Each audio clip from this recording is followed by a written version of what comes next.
ஸ்ரீ பூதநாத கீதை பகுதி 5 அத்தியாயம் 4. இந்த 4வது அத்தியாயத்தில் தத்துவ விஞ்ஞான யோகம் அப்படின்னு ஒரு யோகம் சொல்கிறார். இதில் 23 ஸ்லோகத்தில் சொல்கிறாரு. இந்த யோகத்தில் என்ன சொல்லி கொடுக்குறாருன்னா, மனதை வென்று குருவருளால் முக்தியை அடைய வழிகாட்டுகின்றது இந்த யோகம். ஸோ முழுமையாகவே மனதை பற்றிய தான் நிறையா தகவல்கள் இருக்குது. நம்ம மனசை தானே புரிஞ்சிக்கவே முடியாது. ஆனால் மனசை வச்சு இதில் ஃபுல்லாக படித்தோம்னா ஓரளவுக்கு புரிஞ்சிக்கலாம். அப்படி அவர் தெளிவாக தான் சொல்லியிருப்பார். நம்ம முடிஞ்ச அளவுக்கு என்ற அளவுக்கு புரிந்து கொள்ளலாம். முதல் ஸ்லோகத்தில் பகவான் சொல்கிறார், மனிதனின் சரீரத்துள் 96 தத்துவங்கள் உள்ளன. சத்வ குணத்திலிருந்து உருவானது ஆகையால் மனமே அவற்றுள் மிகவும் உன்னதமான ஒன்று. இதுதான் முதல் ஸ்லோகம். இப்போ இந்த 96 தத்துவங்கள் என்றால் என்ன? இந்த உடம்புக்குள்ளே 96 தத்துவங்கள் இருக்குது அப்படின்னு சொல்கிறாரு. இப்போ இதெல்லாம் முதல்ல மனிதன்னு சொல்கிறாரு, வேறு எந்த விலங்கினங்களையும் சொல்லலை. எல்லாமே எங்கள் உயிர்கள் தான். ஆடு மாடு கோழி இவ்வளோ உயிரினங்கள் இருக்கின்றது. ஆனால் எந்த உயிரினங்களுக்கும் சொல்லலை. இந்த இடத்துல மனிதன் அப்படின்னு மட்டும்தான் சொல்கிறார். இப்போ மனிதர்களுக்கு மட்டும்தான் நீங்கள் தத்துவங்கள் இருக்கின்றது என்பதை முதல்ல புரிந்து கொள்ள வேண்டும் என்பது ஒன்று. இரண்டாவது, மனிதனுக்கு ஏன் மனிதன் என்று பெயர் வைத்திருக்கிறார்கள்? ஏற்கனவே நம்ம திருமந்திர விளக்கத்தில் இதெல்லாம் சொல்லியிருக்கோம்னு நினைக்கிறேன். மனம் போன போக்கில் போவன்னா ஆதலால் அவன் மனிதன். ஏன்னா அவன்கிட்ட இப்போ ஒரு இடத்துல இருந்து இன்னொரு இடத்துக்கு போயிட்டு இருக்கான்னா, எங்கப்பா போகிற நீ அப்படின்னு கேள்வி கேட்டால் அவன் பதில் சொல்லுவான். டீ கடைக்கு போகிறேன், கடைக்கு போகிறேன், இல்லை எங்கே போகிறதுன்னு தெரியல, போர் அடிக்குது, சும்மா நடந்து போகிறேன் அப்படின்வான். அப்போ போர் அடிக்குது சும்மா நடந்து போகிறேன்னு சொல்கிறேன் அப்படின்னு சொன்னால் அவனுடைய மனம் தான் அவன்கிட்ட சொல்லுது, நீ நடந்து போ, உனக்கு ஒரே இடத்துல உட்கார்ந்துருக்காது அப்படின்னு சொல்லி அவனுடைய மனம் தான் அவனிடம் சொல்கின்றது. அதனால் காரணம் இல்லாமல் நடந்து சென்றாலும் அதற்கு மனம்தான் மூல காரணமாக இருக்கின்றது இந்த இடத்துல. இல்லை வேறு காரணம், கடைக்கு போகிறேன், பள்ளிக்கு போகிறேன், அலுவலகம் போகிறேன், இதுவும் ஒரு காரணம் அவனிடம் இருக்கின்றது. அதற்கு மூலம் காரணம் மனம்தான் இந்த இடத்துல. இப்போ மனம் போக்கில் செல்வதனால் அவன் மனிதன் இந்த இடத்துல. ஆனால் மீதி ஜீவராசிகள் அனைத்தும் கால்நடைகளில் சேருகிறது. ஆடு மாடு கோழி எல்லாமே. ஏன் அப்படின்னா, அதுக்கிட்ட போய் கேட்டால், அது எங்கப்பா போகிறேன்னு அதுக்கிட்ட கேட்டால் புரியவும் புரியாது, அதுக்கு சொல்லவும் தெரியாது. இரண்டாவது, அது மனம் அதற்கு சொல்லவும் இல்லை இந்த இடத்துல. நீ இந்த இடத்துக்கிட்ட போய் நில்லு, உன்னோட கூட்டாளி வருவார் அப்படின்லாம் அதுக்கு தெரியாது. அதற்கு தெரிந்தது, கால்நடைகளுக்கு தெரிந்தது அதிகபட்சம் பயம்தான் இந்த இடத்துல. கால் எப்படியெல்லாம் போகின்றதோ அதன் போக்கிலேயே அதில் செல்வதெல்லாம் அதற்கு கால்நடைகள் என்று பெயர் வைத்தார்கள். ஸோ இந்த இடத்துல மனிதன் அப்படின்னு ஆரம்பிக்கிறார் முதல்ல. ஸோ அவனிடம் 96 தத்துவங்கள் உள்ளன. 96 தத்துவங்கள் எங்கிருந்து வந்தது, எப்படி வந்தது, அதை பற்றி ஒரு சிறு சுருக்கம் மட்டும் பார்ப்போம். ஏன்னா அது மிகப்பெரிய கடல்.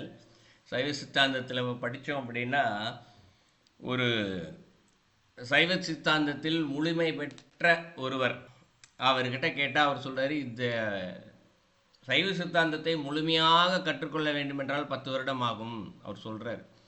1 வருஷம் 2 வருஷம்லாம் படிக்கிறாங்க. ஆனால் அதை முழு பாடமாக, ஒரு மருத்துவ படிப்பு எப்படி முழுசாக படித்து ஒரு மருத்துவர் என்ற பெயர் எடுக்கிறார், அதுபோல் ஒரு சைவ சித்தாந்தத்தை கற்றுக்கொள்ள வேண்டுமென்றால் 10 வருடம் ஆகும். அவ்வளவு பெரிய கடல் அது அப்படின்னு சொல்லுவார். அந்த கடலில் இருக்கக்கூடிய ஒரு பகுதி தான் இந்த 96 தத்துவங்கள். இதுவும் கடல் தான் இந்த இடத்துல.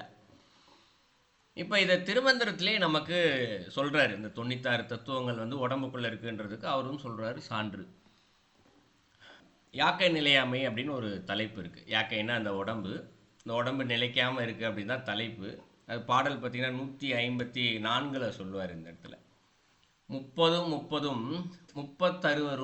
அப்படின்னு சொல்லுவார். 30 30 30 முதலடியிலே 96 பேரை சொல்லிட்டாரு. 31 31 36 96 வரும் கூட்டினோம்னா அப்படின்னா. இந்த 96 செப்ப மதில் உடை கோவிலுள் வாழ்பவர் அப்படின்றவர். செப்ப அப்படின்னா அந்த 96 பேரையும் வச்சு நம்ம சொன்னோம் அப்படின்னா, மதில்னா சுத்துச்சவறு அப்படின்னு சொல்லுவோம் இல்லையா, அதுபோல் இந்த உடம்பு ஒரு வெளிப்பக்கம் இருக்கக்கூடிய தோல் ஒரு சுவர் போல் இருக்கக்கூடியது மதில் உடைய.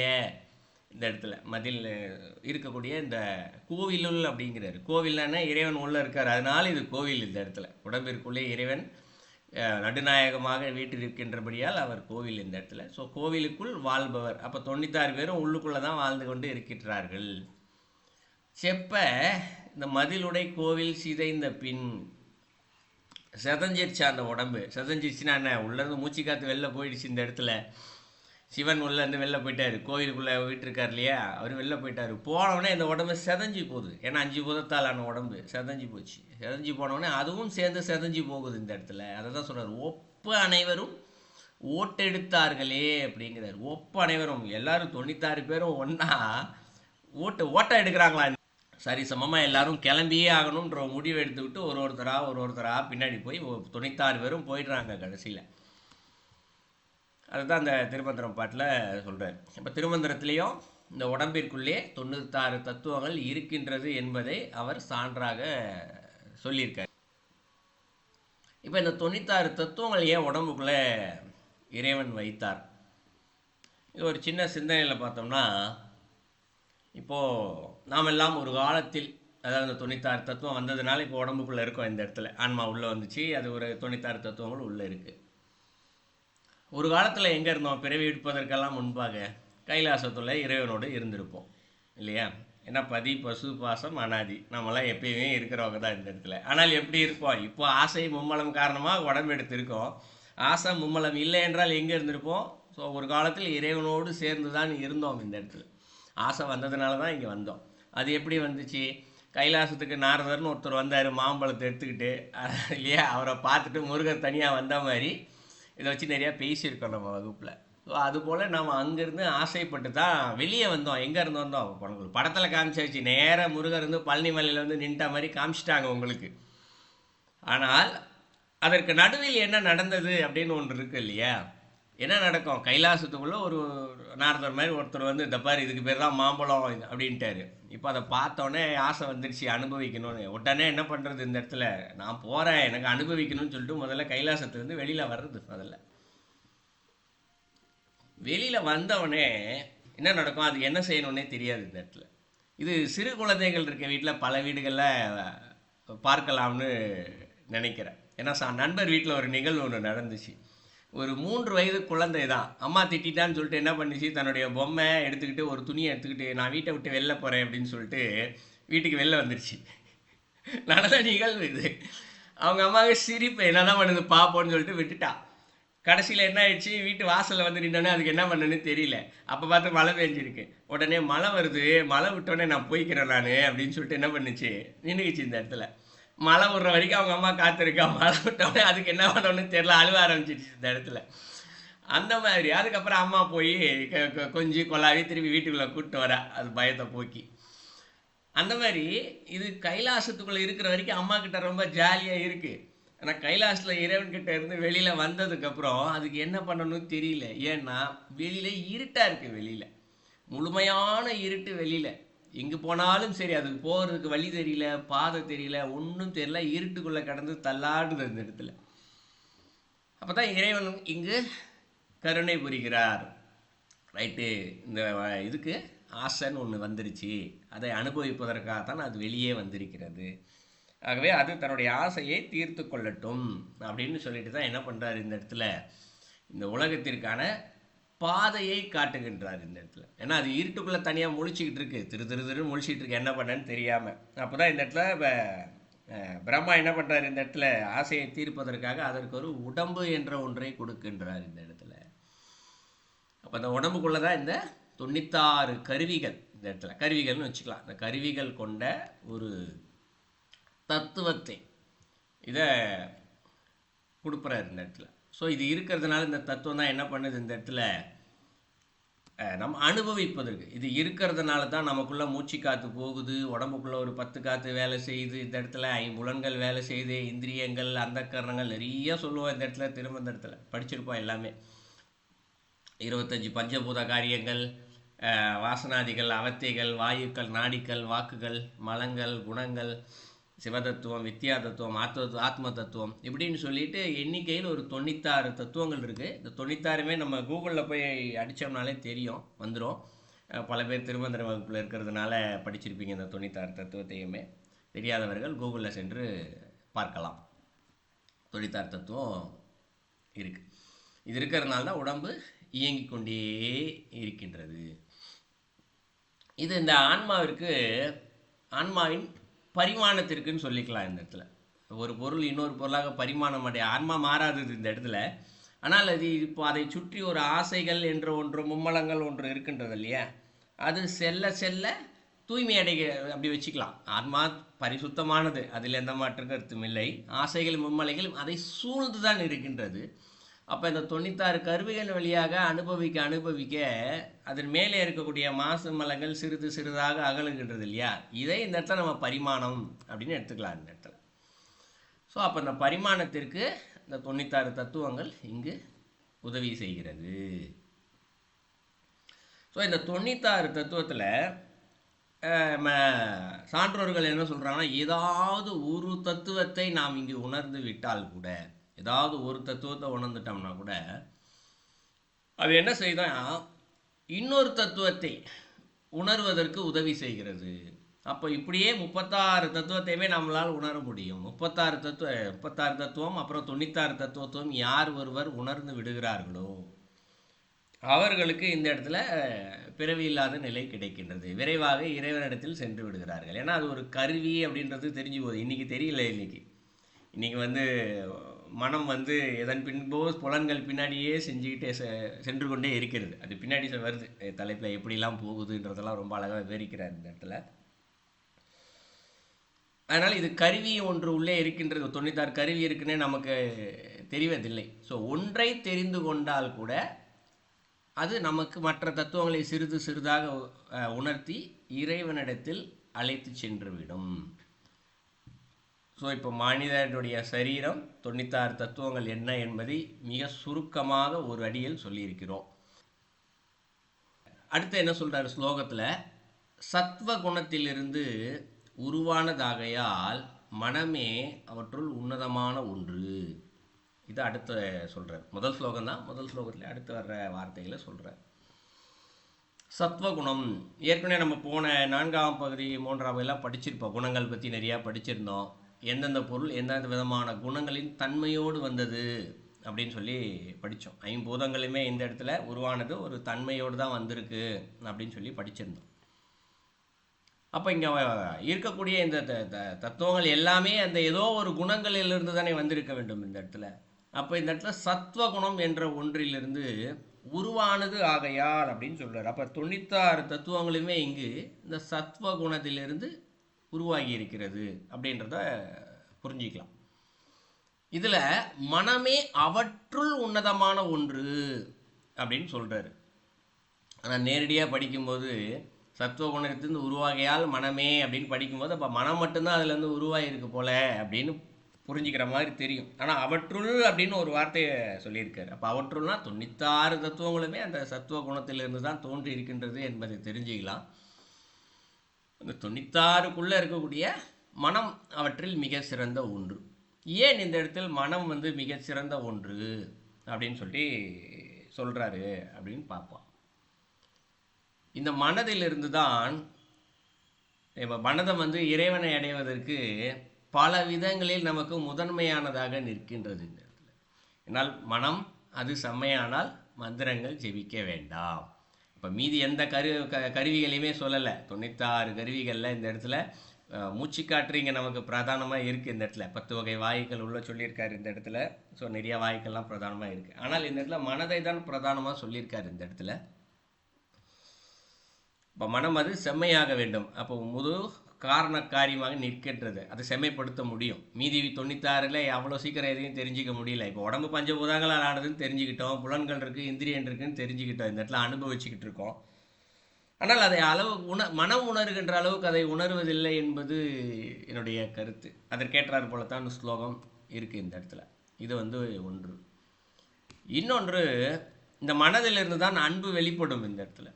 அன்பே சிவம்னு சொல்லியிருக்காரு திருமந்திரத்தில். அன்புன்னு ஒன்று வந்துருச்சு அப்படின்னாலே இந்த இடத்துல அவர்கள் இறைவனிடத்தில் மிக வேகமாக சென்று கொண்டு இருக்கின்றார்கள். சிறிதளவு அன்பு வந்தாலும் சரி, இது கொஞ்சம் கொஞ்சமாக அதிகமாகிடும் என்பது ஒன்று. இன்னொன்று, மிக முக்கியமானதாக ஒன்று இருக்குது. நாம் அனுபவிக்க வேண்டிய ஆசைகள், கர்மாக்கள், மும்மலங்கள் இது நிறையா இருக்குது இல்லையா.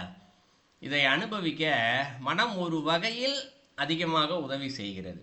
எப்படி அப்படின்னு பார்த்தோம்னா, இப்போது மனதில் தான் சொல்லுவோம், பாவனை செய்யுங்கள் பல நேரங்களில் சொல்லுவோம். ஸோ பாவனை செய்யுங்க தானாகவே நடக்கும், இப்படி நிறைய விஷயங்கள் சொல்லுவோம். ஸோ மனதில் வந்து கற்பனை செய்ய முடியும், உருவகங்களை கொண்டு வந்து வைக்க முடியும்.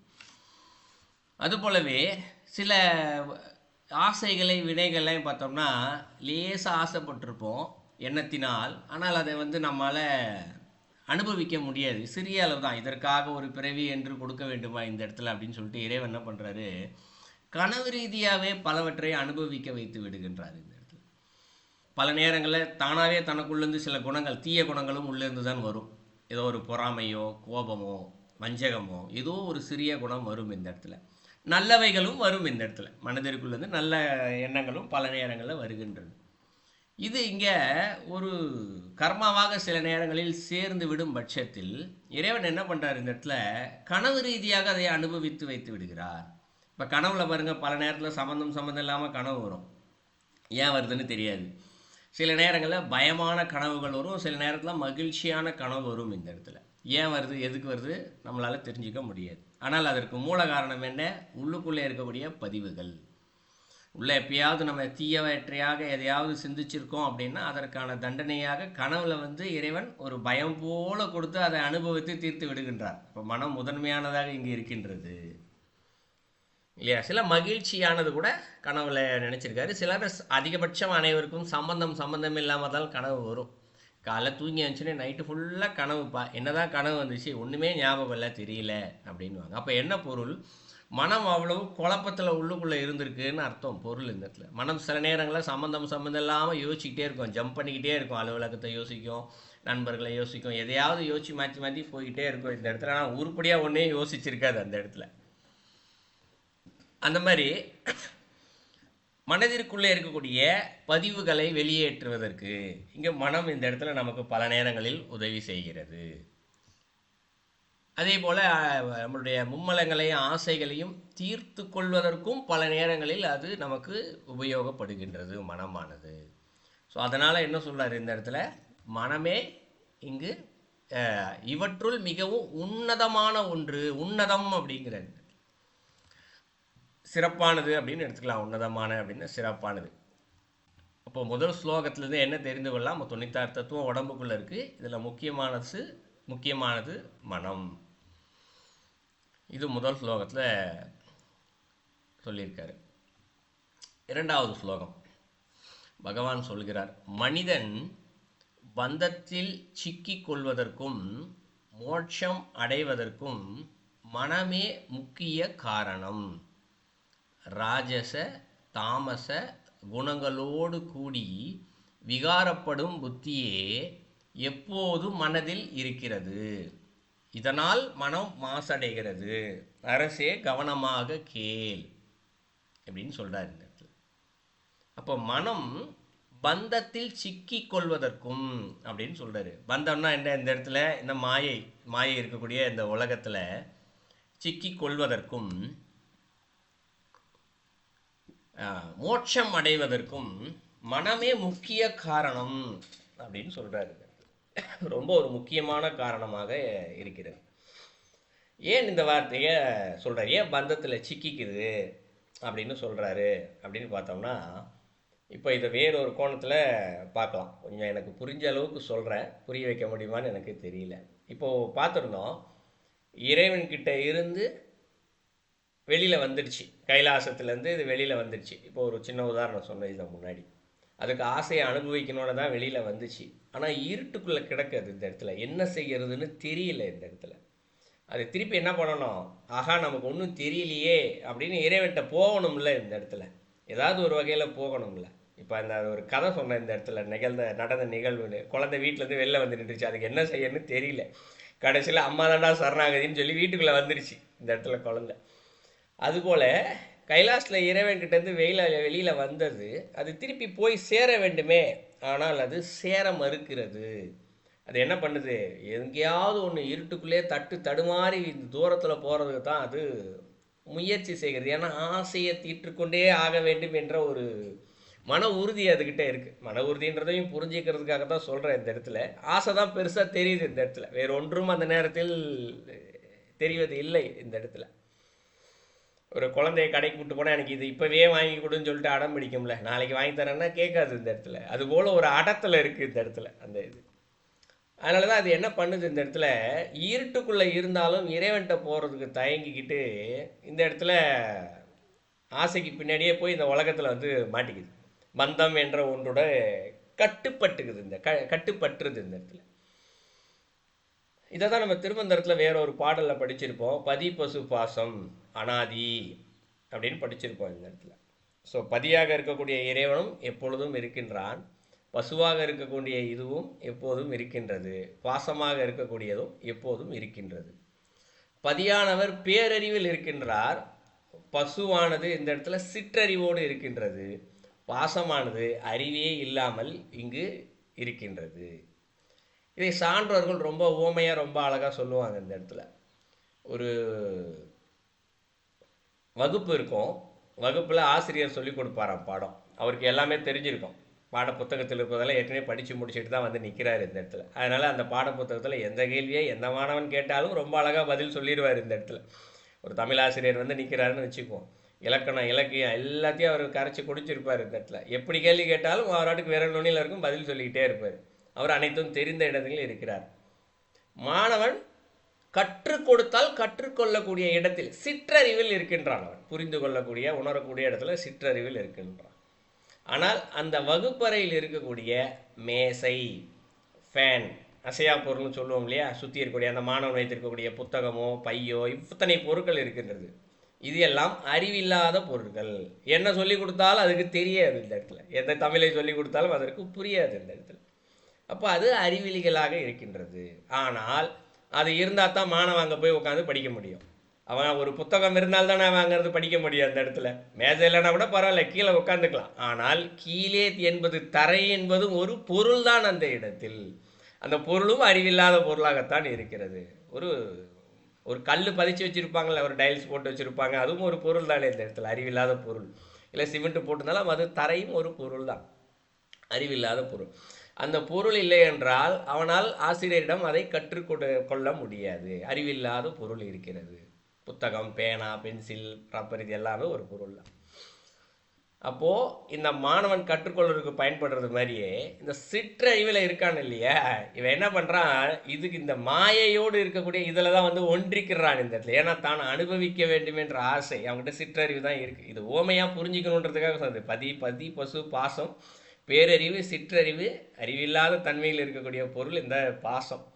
இந்த பாசம் என்ன பண்ணுது, அவனை கட்டி போட்டு வச்சிருக்கு இந்த இடத்துல. ஒரு கயிறு ஆளி அவனை கட்டி போட்டு வச்சிருக்கு. திருப்பி நீ இறைவன் கிட்ட போகாத, இங்கே இரு என்று அவனை கட்டி போய், இப்போ நம்மளெல்லாம் கட்டி போட்டு தான் வச்சிருக்கு இந்த இடத்துல. கைலாசம் ஒன்று இருக்குது, போகிறதுக்கு அவன் மனசு வந்து உள்ளுக்குள்ள ஆசை இல்லாத போது சொல்கிறது, துன்பம் இருக்கும்போது சொல்கிறது, எப்படியாவது சாமியை போய் பார்த்தோம்ப்பான்னு சொல்லி. ஆனால் அவன் மகிழ்ச்சியாக இருக்கும்போது அது சொல்லுகின்றதா கேள்வி தெரியாது. ரொம்ப ஜாலியாக இருக்காங்கன்னு வச்சுக்குவோம், இன்னும் கொஞ்ச நேரம் இருந்துட்டு போவோமே இந்த இடத்துல, இப்படித்தாலும் தோணும் இந்த இடத்துல.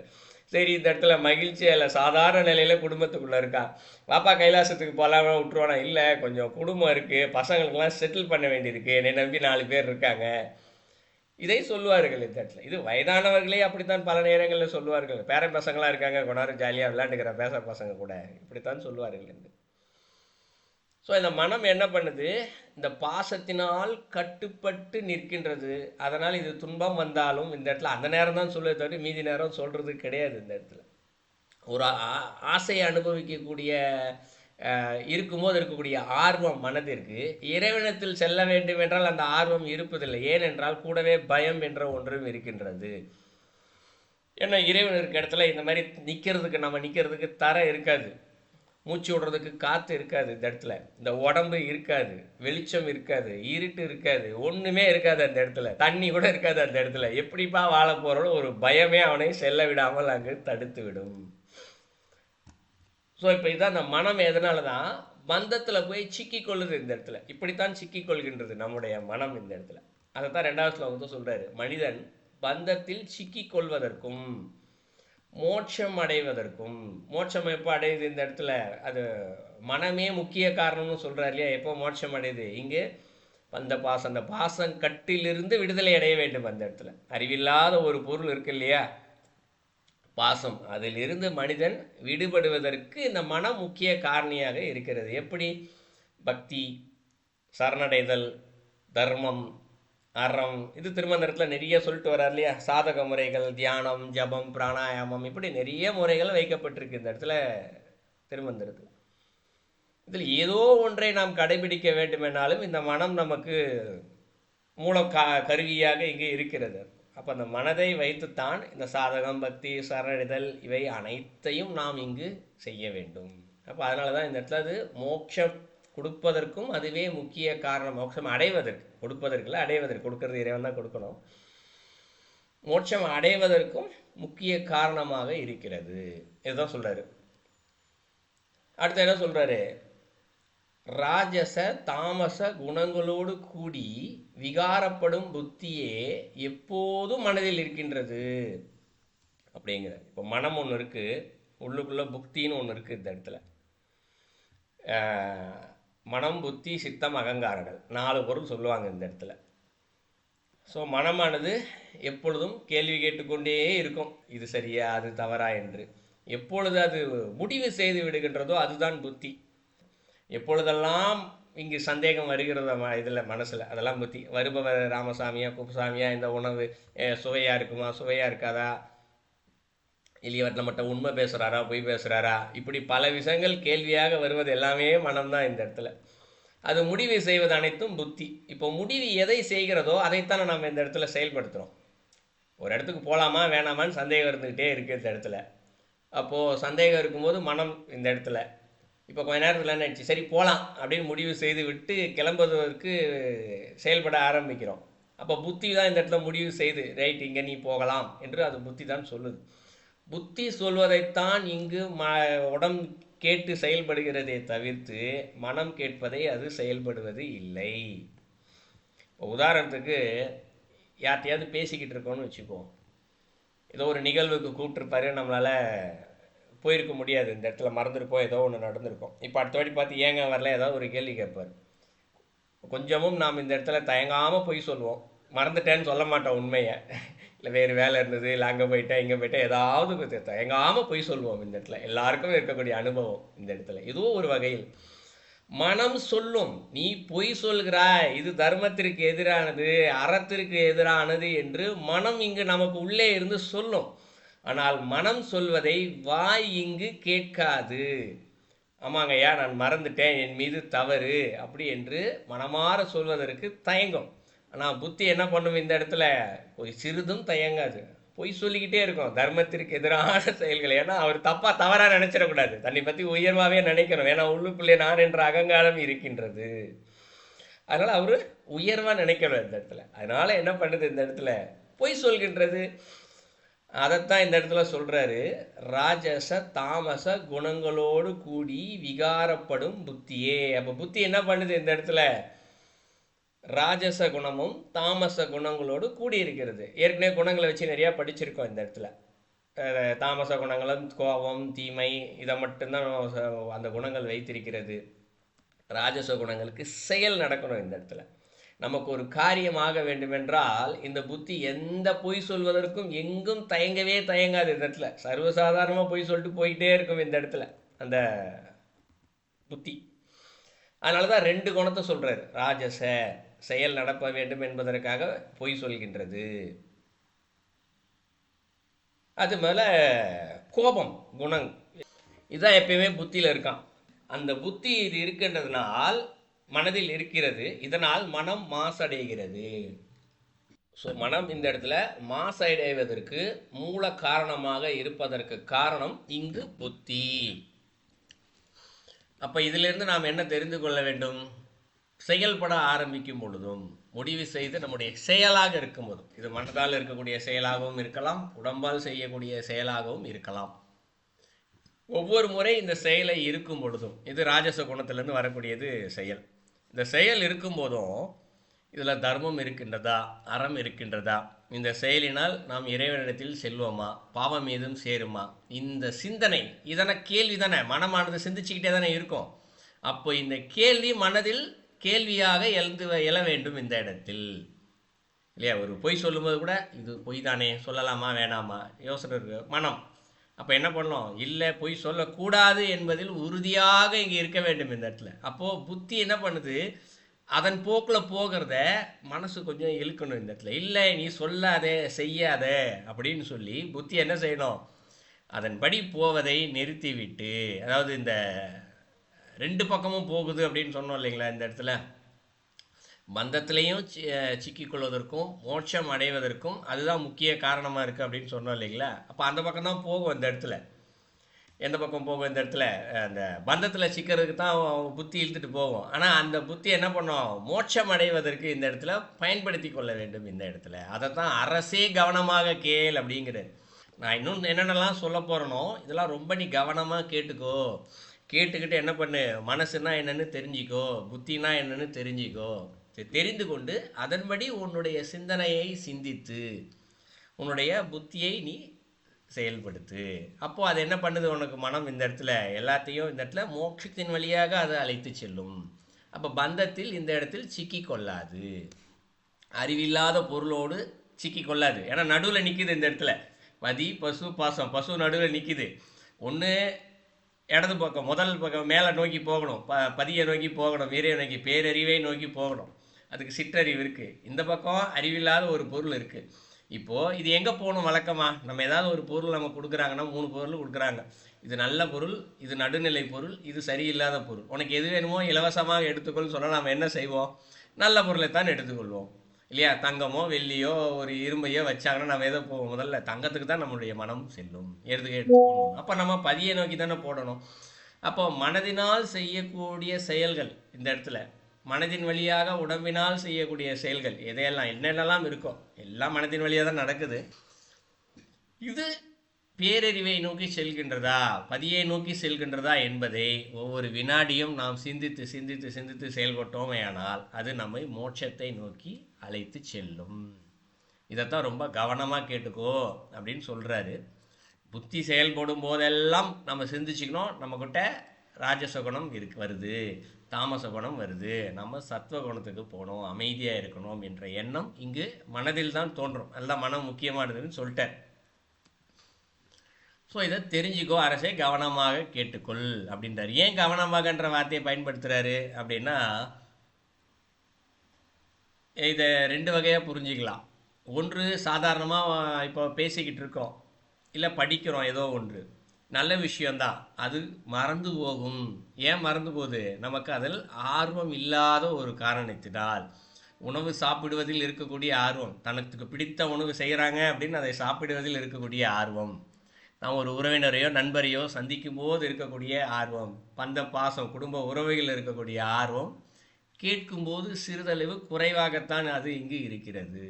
இப்போ கவனமாக கேட்டுக்கொள் அப்படின்னு சொல்லும்போது என்ன செய்யணும், ஆமாம் இது ஏதோ ஒரு முக்கியமான விஷயம் இருக்குது, இதை தனியாக எடுத்து வச்சுக்கணும், அடிக்கடி இதை நம்ம சிந்திக்கணும் இல்லையா. ஒரு வீட்டில் இருக்கக்கூடிய பையன் வெளியூர் எங்கேயா போயிருக்கானா அம்மா அடிக்கடி ஃபோன் பண்ணி கேட்டுகிட்டே இருப்பா, எங்கே இருக்க, எப்போ வீட்டுக்கு வருவேன், சாப்பிட்டியா, என்ன பண்ண, ஏது பண்ணன்னு கேட்டுகிட்டே இருப்பா. அப்போ அம்மாவுக்கு பையன் மேலே கவனம் இருக்குது அந்த இடத்துல இல்லையா. கவனம் இருக்கிறதுனால தான் கேட்டுக்கிட்டே இருக்காங்க. அதுபோல் நமக்கு கவனம் இருக்க வேண்டும் இந்த இடத்துல, மனம் புத்தியிடம். இந்த இடத்துல புத்தி கரெக்டாக போகுதா, மனம் கரெக்டாக போதா, பதியை நோக்கி போதா என்று ஒவ்வொரு முறையும் நாம் இங்கு சிந்தித்து கொண்டே இருக்க வேண்டும் இந்த இடத்துல. சிந்திக்கவில்லை என்றால் அது இந்த இடத்துல பந்தத்தின் பின்னாடி போயிடும். ஆனால் மோட்சத்துக்கு பின்னாடி, மோட்சத்தில் போகணும் இல்லையா. ஒவ்வொரு வினாடியும் மனதை பார்த்துக்கிட்டே இருக்கணும், மோட்சத்துக்கு நோக்கி போதா. ஒவ்வொருத்தையும் கவனமாக அம்மா பையனை கேட்குற மாதிரி மனசுக்கிட்ட கேட்டுக்கிட்டே இருக்கணும் இந்த இடத்துல. அப்போ மோட்சத்தை நோக்கி போகுதுன்னா கம்முன்னு இருந்துக்கலாம். பையன் உட்காந்துட்டு எனக்கு என்ன பண்ண தெரில, ஏது பண்ண தெரிலன்னு உட்காந்து அழுவ ஆரம்பிச்சான்னா அம்மா இங்கே கவலைப்படுவா இல்லையா. அப்போது இந்த மனமும் புத்தியும் பந்தத்தை நோக்கி போகுது அப்படின்னு சொல்லிட்டு தெரிந்தது அப்படின்னா அங்கே அம்மா உட்காந்து கவலைப்படுற மாதிரி இங்கே உட்காந்து நாம் என்ன செய்யணும், கவலைப்படக்கூடாது இந்த இடத்துல. புரிஞ்சுக்கிறதுக்காக அம்மாவையும் பையனையும் சொல்லியிருந்தேன். இது பந்தத்தை நோக்கி இந்த மனமும் புத்தியும் நம்மை அழைத்து செல்கிறது. அப்போ இது மோட்சத்தை நோக்கி செல்வதற்கு என்ன செய்ய வேண்டும் என்று சிந்திக்க வேண்டும் இந்த இடத்தில். கேள்வி, சிந்தனை என்றது கேள்வி, அதுதான் மனம் பிரதானம்னு சொன்னார்.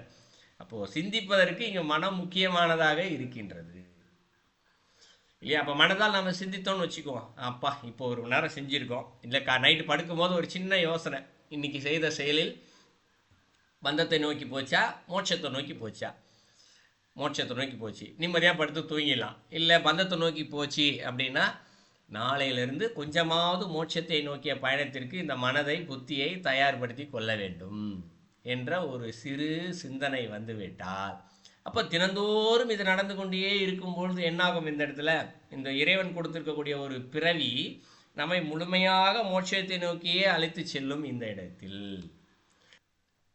இப்போ இன்னொன்று விகாரம்னு ஒரு வார்த்தை சொல்கிறாரு. தாமச ராஜச குணங்களோடு கூடி விகாரப்படும் புத்தியே அப்படின்னு சொல்கிறாரு. இப்போ இந்த இடத்துல விகாரம் அப்படின்னு சொல்லப்படுறது என்ன? நம்ம பல நேரங்களில் சொல்லுவோம், என்ன ரொம்ப முகம் விகாரமாக இருக்குது. பல நேரங்கள் சொல்லுவாங்க, மூஞ்சி கழுவாமல் ஏதாவது ஒரு டாட்டோ ஏதாவது ஒன்று இருந்துச்சுன்னா விகாரம்னு சொல்லுவாங்க. அதாவது தன்னுடைய தன்மையிலிருந்து மாறுபட்டு நிற்கக்கூடிய ஒரு பொருளை விகாரம் என்று சொல்லுவார்கள் இந்த இடத்துல. அதை நம்ம விகாரம்னா கொஞ்சம் அசிங்கமாக இருக்குது, கோரமாக இருக்குது, இப்படி புரிஞ்சுக்கிறோம். ஆனால் தன்மையிலிருந்து வேறுபாடு. இப்போ இங்கே இருக்கக்கூடிய தன்மை எது? மனிதனிடத்தில் இருக்கக்கூடிய தன்மை எது? இறைத்தன்மை. ஏன்னா உள்ள இறைவன் கோயில் கொண்டு வீற்றிருக்கின்றார். அப்போ இந்த இடம் மிக அழகாக இருக்க வேண்டும். இறைவனுடைய தன்மை வெளிப்பட வேண்டும். இந்த இடத்துல அன்பு வெளிப்படணும், தர்மம் வெளிப்படணும், அறம் வெளிப்பட வேண்டும்.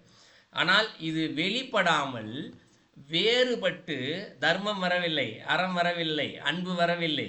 ஸோ வேறுபட்டு தான் இங்கு இது காட்டுகின்றது. அதைத்தான் விகாரம் அப்படின்னு சொல்கிறார் இந்த இடத்துல. காரம் என்றால் என்ன தெரியுமா? விகாரம் என்பது வி ப்ளஸ் காரம், இதை பிரிச்சுக்கலாம் இந்த இடத்துல. காரம் என்பதற்கு அழிவு என்று பொருள். இந்த இடத்துல அழிவு என்றால் என்ற ஒரு பொருளை வேறு பொருளாக மாற்றி காட்டுவது, மாற்றுறது. இந்த இடத்துல காணாமல் போகுதுன்னு பொருள் இல்லை. இது திருமந்திரத்தில் நிறையா படிச்சிருக்கு. அப்போது அன்போடு இருக்கக்கூடிய இல்லையா, தர்மத்தோடு அறத்தோடு இருக்கக்கூடிய ஒரு பொருள் அழிந்து போகின்றதால் அதற்கு நேர்மறையாக இருக்கக்கூடிய பந்த பாசத்தில் இது சிக்கிக்கொள்ள ஒரு பொருளாக மாறி இருந்தால்தான் அது அழிவு. அப்போ விகாரம் வி என்ற சொல்லை எதை காட்டுகின்றது என்றால், நம்ம எந்த வார்த்தையை பயன்படுத்துகின்றோமோ அதை உயர்த்தி காட்டுவதற்காக சொல்லப்படுகின்ற வார்த்தையை வி.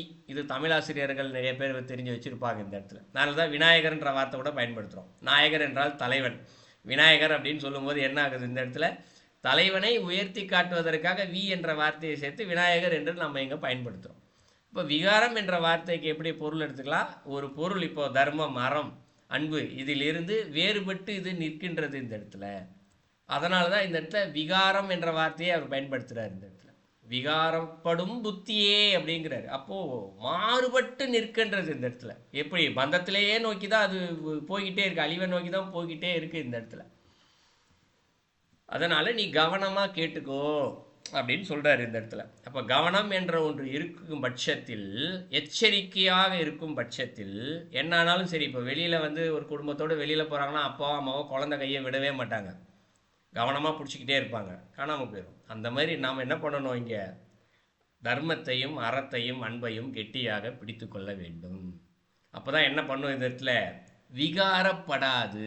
அதனால தான் கவனமாக அடிக்கடி அந்த கடைசியில் வார்த்தையை அழுத்தமாக சொன்னார். கடைசியில் சொன்னார் கவனமாக, வெட்டியமாக பிடிச்சிக்கணும். எப்போனாலும் சரி, எவ்வளோ கூட்டம் யார் பிடிச்சி இழுத்தாலும் குழந்தைய மட்டும் அப்பா அம்மா விட மாட்டாங்கன்ற மாதிரி நாம் இங்கு விடக்கூடாது. அன்பையும் அறத்தையும் தர்மத்தையும் பிடிச்சிக்கிட்டே இருந்தோம் அப்படின்னா எப்போ எவ்வளோ கூட்டம், ஒரு காலத்தில் கூட்டம் விலகி போகும், குழந்தை நம்மக்கிட்ட வந்துடும். அதுபோல் இன்றைக்கி பந்தம் என்ற ஒரு பெரிய கூட்டம் இன்றைக்கி இருக்குது. ஆசைகள், மும்மலங்கள், பந்தங்கள் என்ற பெரிய கூட்டத்துக்குள்ளே இது மூணும் நமக்கு கண்ணுக்கு தெரியாமல் ஒரு சிக்கிக்கிட்டு இருக்கு. ஆனாலும் விடாமல் நம்ம பிடிச்சிக்கிட்டோம் அப்படின்னால் அது நம்மை மோட்சத்திற்கு அழைத்து செல்லும். ஸோ இதான் 2வது ஸ்லோகத்துலேருந்து தெரிஞ்சுக்கலாம். அடுத்து 3வது ஸ்லோகம். இயல்பாகவே மனமானது நல்லவைகள் இல்லாத செயல்களிலிருந்து விலகியே நிற்கின்றது. இயல்பு அப்படின்னு சொல்கிறாரு. ஏன் இயல்புன்னு சொல்கிறாரு? நம்ம இதிலே படித்தோம், சத்வகுணத்திலிருந்து வந்தது. சத்வகுணத்திலிருந்து வெளிவந்திருக்கு ஒரு பொருள்.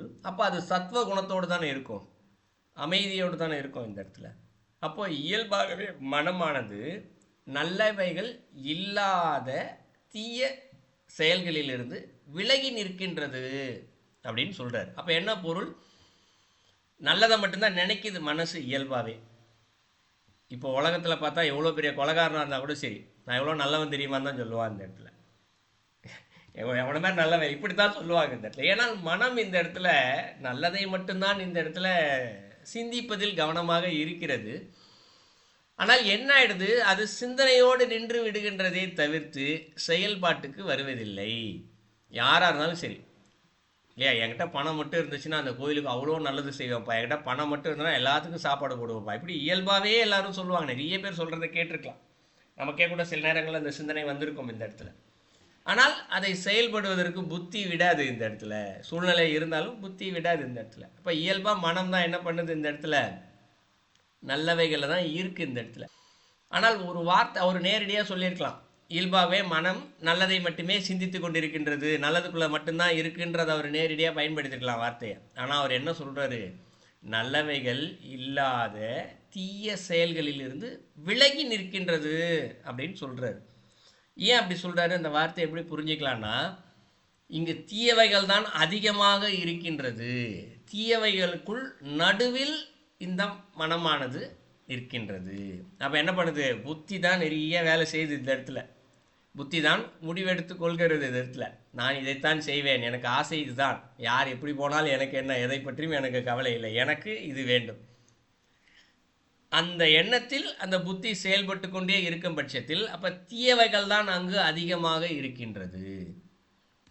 மனம் என்ன பண்ணுதான் இந்த இடத்துல, விலகி தான் நிற்குதான் இந்த இடத்துல மனம். அது உள்ளேருந்து சொல்லும், பொய் சொல்லும் பொழுதும் தவறான செயல்கள் செய்யும் போதும் இது தவறு தவறு என்று உள்ளிருந்து அது சொல்லி கொண்டு தானே இருக்கின்றது. ஏன் சொல்லுது, அது நல்லதுக்குள்ளேருந்து சொல்லுது. ஒரு 100% உள்ள வேலை செய்யுதுன்னு வச்சுக்கோ மனம் புத்தி எல்லாம், 99% புத்தி தான் இருக்குது. இப்போ இந்த இடத்துல ஒரே 1% மனசு இருந்துக்கிட்டு தப்புப்பா அது செய்யக்கூடாதுப்பான்னு மட்டும்தான் சொல்லுதே தவிர்த்து அதுக்கு மேலே அதனால் ஒன்றும் சொல்ல முடியல இந்த இடத்துல. அதனால் அது நல்லதுக்குள்ளே மட்டும்தான் இருக்குது. அதுதான் சொல்கிறார், விலகியே நிற்கின்றது அப்படின்னு சொல்கிறார். அடுத்து என்ன சொல்றாரு, தீய செயல்களை செய்தால் துன்பம் நேரும் என்ற பயமும் முன்னேற முடியாது என்ற விசாரமும் மனதை அமைதி கொள்ள செய்கிறது. ஏன்னா இந்த மனசு அமைதியாகவே இருக்குன்னு சொன்னோம் இல்லையா, ஒரே ஒரு சைதை உள்ளேருந்து தர்மப்பா அறம்பா பொல்லாதப்பா அப்படின்ற உள்ளேருந்து லேசாக சொல்லும் இந்த இடத்துல. ஏன் சொல்லுது அப்படின்னா, அதுக்கு தெரியுதா இந்த இடத்துல இது தப்பு, இதை செஞ்சால் துன்பமானது நிச்சயமாக வரும். அதுக்கு ஒரு பயம் இருக்கா இந்த இடத்துல. இந்த பயத்தையும் இந்த வார்த்தையை எப்படி புரிஞ்சிக்கலாம் அப்படின்னா, இந்த உலகத்தில் நிறைய பேர் நல்லவங்க இருக்காங்க. ஏதோ ஒரு இடத்துல இவர் நல்லவர், இல்லை நான் நல்லவன், இல்லை அவர் ஏதோ ஒன்று சொல்லுவோம் இல்லையா. ஏன் அவரை நல்லவர் என்று சொல்கிறோம் இந்த இடத்துல, தீயவைகள் செய்வதற்கு அவர்களுக்கு வாய்ப்பு இங்கு கிடைப்பதில்லை. பலருக்கு வாய்ப்பு கிடைச்சாதானே அவங்க நல்லவங்களா இல்லையான்னு தெரியும். திட்டத்தை ஒன்று முன்னாடி வச்சுட்டு இந்த இடத்துல இது அனுபவி அப்படின்னு சொல்லிட்டு இல்லை இல்லை நான் செய்ய மாட்டேன் அப்படின்னு சொல்லிட்டு அமைதியாக இருந்தால் தான் அவன் நல்லவன் இந்த இடத்துல இல்லையா. ஒருத்தர் குடிக்கவே மாட்டாருன்னு வச்சுக்குவோம், குடிக்காத ஒரு குடும்பத்திலேருந்து வந்து சாராய கடை பக்கமே போகாமே இருக்குது, அது பக்கத்துலேயே போகாமல் இருக்காரு, வாய்ப்பு கிடைக்கல. இதே ஒரு 10 நண்பர்கள் கூடி இருந்து அவன் முன்னாடி பாட்டில் வச்சுட்டு நீ இதை குடித்தாலே ஆகணும்னு சொல்லி ஒரு கிண்டல் கலாட்டைகள். இன்றைக்கி பல பேர் இப்படித்தான் குடிக்கு அடிமையாகி இருக்கிறார்கள், அந்த பழக்கத்திற்கு அடிமையாகி இருக்கிறார்கள். ஏன்னால் அவருக்கு வாய்ப்பு கிடைத்து விட்டது, அதனால் அவர் நல்லதிலிருந்து தீவிரராக மாறிவிட்டார் இல்லையா. அப்போ சூழ்நிலைகள் இங்கு அதுபோல் நிறையா இருக்குது இந்த இடத்துல. அதே நேரத்தில் 10 பேர் சேர்ந்து நடுவில் இருந்து குடிக்க வைக்கிறாங்க. அந்த பையன் இருந்துட்டு இல்லை இது அறம் அல்ல, தர்மம் அல்ல, நான் இதை செய்யவே மாட்டேன் என்று ரொம்ப பிடிவாதமாக நிற்கிறார் இந்த இடத்துல. அப்போ இந்த இடத்தில் அவருக்கு சூழ்நிலை இருந்தாலும் தான் செய்ய மாட்டேன் என்று சொல்கின்றார் இல்லையா. அப்போ அவர் தான் இந்த இடத்தில் நல்ல மனிதர். இப்போ அடுத்தது அவருக்கு லேசாக உள்ளேருந்து தோண ஆரம்பிச்சிடுச்சு, நல்லவராக தான் இருக்கார், கொஞ்சம் குடிச்சுப்பான் பார்ப்போமே, டேஸ்ட்டு பார்ப்போமே, எப்படி ருசி இருக்குது பார்ப்போமே அப்படின்னு அவருக்கு தோணுதுன்னு வச்சுக்குவோம். உள்ளேருந்து ஒரு பயம் ஒன்று வரும், இதை நம்ம குடிச்சோன்னு தெரிஞ்சால் வீட்டில் அப்பா அம்மாவுக்கு தெரிஞ்சால் என்ன ஆகும், பயம். நம்மளை அவளை தான் போட்டு பின்னி படுத்து போடுவாங்க, தலைவா எடுத்துகிட்டு வராங்க, ஒன்றும் எடுக்க மாட்டாங்க, ஐயோ அப்பா திட்டுவாரே அம்மா திட்டுவாங்களேன்னு ஒரு பயம் ஒன்று இருக்கு இல்லையா, அது அவரை செய்ய விடாமல் தடுக்கும். இல்லை என்றால் இது பஞ்ச பாவம் ஆயிற்றே, பஞ்ச பாவம், இதை செஞ்சோம் அப்படின்னா இதை விடால் பிறவிகள் அதிகரிக்கும், அதனால் இதை குடிக்கக்கூடாது என்ற ஒரு பயம் இந்த இடத்துல. இந்த 2 பயம் தான் என்ன பண்ணுது இந்த இடத்துல, அந்த மனதை அமைதி கொள்ள செய்கிறது. அவர் அந்த தப்பு செய்ய விடாமல் படுத்துது இல்லையா இந்த இடத்துல. இதுதான் விசாரம் அப்படின்னு சொல்கிறாரு. விசாரம்னா என்ன, ஆய்வு இந்த இடத்துல. ஆத்ம விசாரம் அப்படின்னு சொல்லுவாங்க இந்த இடத்துல. அதான் ஆத்ம விசாரம்னா ஆன்மீகமே. இந்த இடத்துல தேடுறது உள்ள இது சரியா உள்ள எங்கடா இருக்கு இந்த ஆன்மா, எங்கடா எனக்குள்ள நான் என்பது யார் என்று உள்ளே கோயில் கொண்டு இருக்கக்கூடிய இறைவனை தேடுதல் இந்த இடத்துல. இது என்ன பண்ணுதா இந்த இடத்துல? மனதை அமைதி கொள்ள செய்கிறது. அப்போ நாம் என்ன செய்ய வேண்டும்? ஒவ்வொரு சிந்தனையிலும் ஒவ்வொரு செயலிலும் இந்த விசாரத்தை செய்ய வேண்டும். இப்போ 2வது ஸ்லோகத்தில் நிறையா பார்த்தோம் இல்லையா? இந்த செயலில்லால் நான் முன்னேறுவனா இல்லையா? முன்னேறுவனா என்றால் எப்படி? இந்த பக்கம் இறைவன் இருக்கின்றார் பதியாக, இந்த பக்கம் அறிவில்லாத பாசம் இருக்கின்றது. நாம் எந்த பக்கம் செல்கின்றோம் என்பதை இந்த மனம் குணத்தில் இருக்கு இல்லையா, அது நல்லது கொடுக்குதா கெட்டதை கொடுக்குதா யோசித்து யோசித்து நாம் சிந்தனை செய்து இந்த செயலை செய்ய வேண்டும். அதனால தான் விசாரம் அப்படின்னு சொல்கிறார் இந்த இடத்துல. ஸோ விசாரம் நடக்குது. அப்போ இது தப்புன்னு கடைசியில் முடிவு செஞ்சிடுறோம். அதை செய்ய விடாமல் போகும்போது இந்த மனத்தினால் புத்தியை வெற்றி கொள்ள முடிகின்றது. இப்போ புத்தியை நம்ம வெற்றி கொண்டாச்சுன்னா என்ன பண்ணுது? அது இந்த இடத்துல பதியை நோக்கி பயணத்திற்கு அழைத்து செல்கிறது. ஆனால் அறிவு தன் சுயநலமான செயல்களால் மனத்தினை தன் பக்கம் இழுத்து முடிவில் பாவத்தை தள்ளிவிடுகின்றது. அதையும் ஸ்லோகத்திலே சொல்கிறார் இந்த இடத்துல. அப்போ என்ன ஆயிடுச்சு? இந்த இடத்துல மனம் ஒன்று சொல்லுது, புத்தி ஒன்று செய்யுது. ஆனால் இந்த இடத்துல அறிவு என்று ஒன்று சொன்னோம் இல்லையா, இது இங்கு சிற்றறிவாக இருக்கின்றது. இந்த சிற்றறிவு என்ன பண்ணுது? சுயநலத்தின் பால் செயல்பட ஆரம்பிக்கின்றது.